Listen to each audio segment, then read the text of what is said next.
àlékún ọdún lórí ayé ọmọ èdè ènìyàn oore ọ̀fẹ́ ńlá ló jẹ́ ẹnì bá bí sáyé tó tún fojú lọ́jọ́ àtúbí lọ́mọ ṣe bọ́ọ̀dì pọ́nà pẹ́lú Elédùmarè ọ̀pọ̀ ògo lórí ayé tiwọn ọ̀pọ̀ ló jẹ́ wípé ẹjọ́ bí wọ́n sáyé ní tí wọ́n sì dé ní àkọlẹ̀bò ó ti yé máa bọ̀ wá ẹjọ́ kí n lọ́kẹ́ni tó ń ṣojú ìbí tòní Màmá wa Adédoyin Àyìnkẹ́ òkú oríire ọjọ́ ìbí tó wọlé dé wẹ́rẹ́ ni ọ̀pọ̀ rẹ̀ ló ṣe ìbànújẹ́ kéré tó bí òní wọlé tó ẹ̀ wá o ní dé ní ìtanù. Gbogbo ọjọ́ kejìlélógún nínú oṣù kejìlá lábí màmá tó ń ṣojú ìbí rẹ̀ sáyé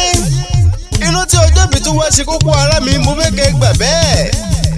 Màmá wa Adédoyin Àyìnkẹ́ ò ní nọ́ọ̀sẹ̀ sílẹ̀ fẹ́nu kọ lọ́lá Olúwa ò ní dé ní ìtẹ̀mọ́lẹ̀.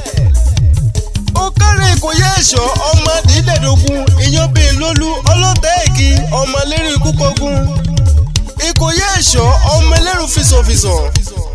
ọmọ aṣáájú àpòpèrè gidi dagbọ́n fà sọ́fun ọmọ pòfun yọyọ dagbọ́n fà sílẹ̀ Ìkòyí orógún ó jẹ́ gbòòrò ọmọ agún fún ọrẹ́rìn ọlọ́ràá ọmọ agún fún oníjó ibi ń pẹyẹ ọmọ gbà ọmọ gbẹ̀dú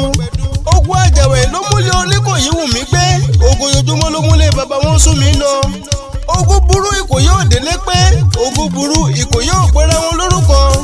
Màmá wa Adédoyin Àyìnkẹ́ ẹ ò ní mọ̀ nira lọ́lá Olúwa ẹ ò ní rógun ìdágìrì àṣẹ ìṣàmọ́dún ọdún ayọ̀lẹ́ ó sì máa ṣe ẹ̀yin tẹ́bí tara lẹ́jọ́ ṣe tàmọ́dún lọ́lá wẹ́lù lókè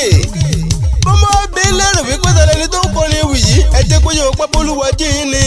ọ̀dọ́mọdé akéwì gbọ̀rẹ́ táráyé ń wí àjànàkú tó mi gbó títì láàjì.